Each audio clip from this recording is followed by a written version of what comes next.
बहुत स्वागत है आपका उस शो में जिसका नाम है प्राइम एट 4। नमस्कार, आपके साथ हूं मैं दिनेश गौतम। प्राइम टाइम से पहले प्राइम टाइम न्यूज एलिमेंट्स के बारे में पूरी जितनी जानकारी आप चाहते हैं आपके सामने मौजूद होती है प्राइम एट 4 में। आज की खास खबरें आपके सामने आपको बताएंगे। तमन्ना भाटिया पर क्यों मचा सियासी संग्राम, सैंडल सोप को लेकर क्या है पूरी खबर, आपके सामने होगा ये। साथ ही दिखाएंगे पाकिस्तान की साजिश का भांडाफोड़, कहां से पकड़े गए पाकिस्तानी जासूस। पाकिस्तान के जासूस, बहुत सावधानी से खबर देखिएगा और अपने आसपास सतर्कता की निगाह भी रखिएगा। और मध्य प्रदेश में कहां गरजा बुलडोजर, सरकारी जमीन पर किसने किया अतिक्रमण, यह भी आपके सामने होगा। दिखाएंगे मामूली विवाद में खूनी जंग, आज के लोगों के धैर्य के बारे में भी चीख चीख कर बताती है खबर। विदेश मंत्री एस जयशंकर पर कांग्रेस के सियासी हमलों के बीच बीजेपी ने कांग्रेस को पाकिस्तान के साथ किए गए 1991 के समझौते की याद दिलाई है। निशिकांत दुबे ने इस समझौते से देश से गद्दारी समझौते को करार दिया है। साथ ही कहा है कि 1991 में आपकी पार्टी समर्थित सरकार ने यह समझौता किया था कि किसी भी आक्रमण या सेना के मूवमेंट की जानकारी का भारत और पाकिस्तान एक दूसरे से इसकी जानकारियां साझा करेंगे। तो क्या कांग्रेस ये बताएगी कि यह समझौता देशद्रोह है या नहीं? निशिकांत दुबे ने कांग्रेस पर सवालों की बौछार करते हुए कहा कि 1950 का नेहरू लियाकत समझौता, 1960 का सिंधु जल समझौता, 1975 का शिमला समझौता और इन समझौतों का बोझ देश सहता जा रहा है। इस टाइम वॉर टाइम क्या होता है? 47 से हम उससे लगातार युद्ध कर रहे हैं। कौन ऐसा साल हुआ कि हम उससे लड़ाई नहीं किए? तो आप ये समझिए कि कौन सा पीस टाइम था उसके साथ। ठीक है कि 6 अप्रैल 1991 का एग्रीमेंट था, लेकिन आप देखिए कि उसका दूसरा पन्ना उन्होंने पढ़ा ही नहीं। उस दूसरे पन्ने में लिखा हुआ है कि 19 अगस्त 1992 को ये इंप्लीमेंट किया, एक्सरसाइज में आया है। और इसको यूएन में जो रजिस्टर करना पड़ता है ट्रीटीज को, क्योंकि कई एक लोग जो है इंटरनेशनल कोर्ट जाते हैं, तो वो 15 दिसंबर 1994 को किया। 92 में किसकी सरकार थी? नरसिम्हा राव की सरकार थी कि नहीं थी? आज कांग्रेस के जितने करपरदार आका हैं वो उस सरकार में मंत्री थे कि नहीं थे? 94 में किसकी सरकार थी? तो कांग्रेस ने वोट बैंक की पॉलिटिक्स के लिए, पाकिस्तानी वोट बैंक के लिए, बांग्लादेशी वोट बैंक के लिए इस देश की सुरक्षा के साथ बड़ा खिलवाड़ किया है, देशद्रोह किया है। और एक इंक्वायरी कमेटी बैठनी चाहिए कि किस परिस्थिति में एग्रीमेंट हुआ है। 6 मार्च 1991 को राजीव गांधी जी ने चंद्रशेखर जी की सरकार से अपना समर्थन वापस ले लिया था। यह अप्रैल का अग्रीमेंट है, जहां तक मेरी जानकारी है 6 अप्रैल वगैरह का अग्रीमेंट है। लेकिन बार बार बेवकूफी दिखाना बीजेपी की जरूरी नहीं है। असलियत यह है कि यह अग्रीमेंट पीस टाइम के लिए किया गया था, जिससे हमारी थल सेना, नौसेना और वायुसेना का अगर कोई मूवमेंट हो तो दोनों देशों में कोई गलतफहमी ना पैदा हो। यह पीस टाइम अग्रीमेंट है। जयशंकर जी ने, जब हमने वॉर टाइम सिचुएशन में, जब हमारे ऊपर आतंकी हमला हुआ और हमने जवाबी कार्रवाई करी, उस चीज का जो जानकारी और सूचना थी वो पाकिस्तान को दी थी। बीजेपी मनगढ़ंत कहानियां, मनोहर कहानियां अगर रचनी बंद कर देगी तो इस देश की सुरक्षा शायद बेहतर कर पाएगी। रोज नए फर्रे लाकर आप अपनी बेवकूफी दिखा सकते हैं, लोगों को बेवकूफ नहीं बना सकते। मध्य प्रदेश का उज्जैन, यहां आज उस समय टकराव की स्थिति बन गई जब बेगम बाग में अतिक्रमण हटाने के लिए उज्जैन विकास प्राधिकरण का बुलडोजर वहां पहुंचा। इस इलाके में 28 अवैध निर्माण हटाए जाने थे, जिनमें 3 पर आज एक्शन किया गया। इससे पहले ही आसपास के लोगों ने हंगामा बोल दिया, पूरे इलाके को घेर लिया। हालांकि इस मौके पर 150 से ज्यादा पुलिस कर्मचारी मौजूद थे, जिन्होंने हालात संभाले और फिर स्थानीय मौलाना को बुलाकर लोगों को समझाया।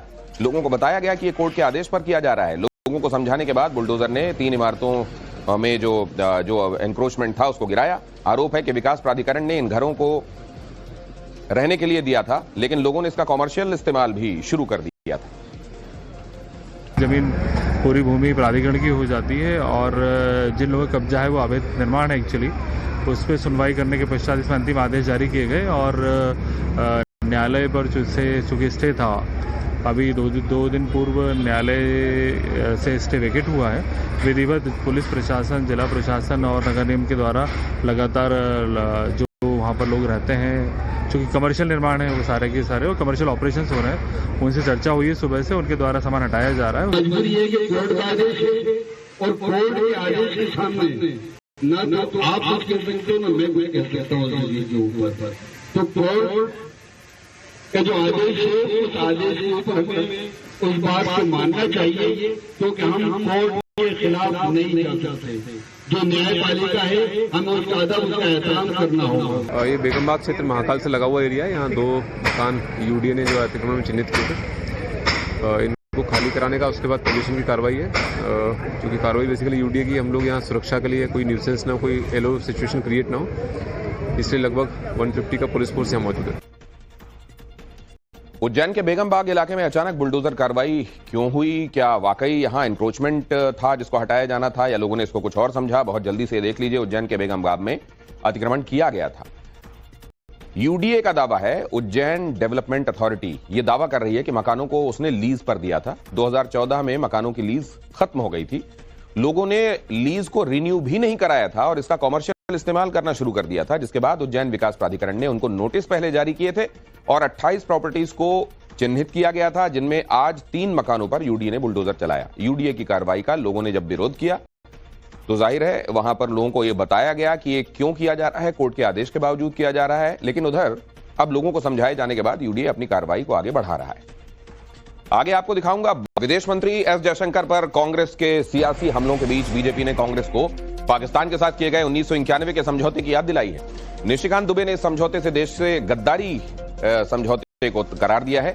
साथ ही कहा है कि 1991 में आपकी पार्टी समर्थित सरकार ने यह समझौता किया था कि किसी भी आक्रमण या सेना के मूवमेंट की जानकारी का भारत और पाकिस्तान एक दूसरे से इसकी जानकारियां साझा करेंगे। तो क्या कांग्रेस ये बताएगी कि यह समझौता देशद्रोह है या नहीं? निशिकांत दुबे ने कांग्रेस पर सवालों की बौछार करते हुए कहा कि 1950 का नेहरू लियाकत समझौता, 1960 का सिंधु जल समझौता, 1975 का शिमला समझौता और इन समझौतों का बोझ देश सहता जा रहा है। इस टाइम वॉर टाइम क्या होता है? 47 से हम उससे लगातार युद्ध कर रहे हैं। कौन ऐसा साल हुआ कि हम उससे लड़ाई नहीं किए? तो आप ये समझिए कि कौन सा पीस टाइम था उसके साथ। ठीक है कि 6 अप्रैल 1991 का एग्रीमेंट था, लेकिन आप देखिए कि उसका दूसरा पन्ना उन्होंने पढ़ा ही नहीं।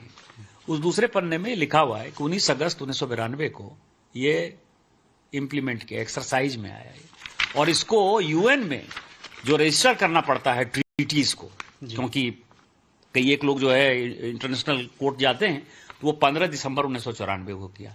92 में किसकी सरकार थी? नरसिम्हा राव की सरकार थी कि नहीं थी? आज कांग्रेस के जितने करपरदार आका हैं वो उस सरकार में मंत्री थे कि नहीं थे? 94 में किसकी सरकार थी? तो कांग्रेस ने वोट बैंक की पॉलिटिक्स के लिए, पाकिस्तानी वोट बैंक के लिए, बांग्लादेशी वोट बैंक के लिए इस देश की सुरक्षा के साथ बड़ा खिलवाड़ किया है, देशद्रोह किया है। और एक इंक्वायरी कमेटी बैठनी चाहिए कि किस परिस्थिति में एग्रीमेंट हुआ है। 6 मार्च 1991 को राजीव गांधी जी ने चंद्रशेखर जी की सरकार से अपना समर्थन वापस ले लिया था।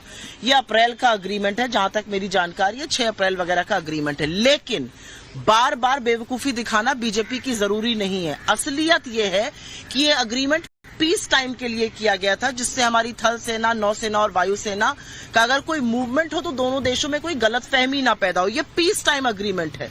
जयशंकर जी ने, जब हमने वॉर टाइम सिचुएशन में, जब हमारे ऊपर आतंकी हमला हुआ और हमने जवाबी कार्रवाई करी, उस चीज का जो जानकारी और सूचना थी वो पाकिस्तान को दी थी। बीजेपी मनगढ़ंत कहानियां, मनोहर कहानियां अगर रचनी बंद कर देगी तो इस देश की सुरक्षा शायद बेहतर कर पाएगी। रोज नए फर्रे लाकर आप अपनी बेवकूफी दिखा सकते हैं, लोगों को बेवकूफ नहीं बना सकते।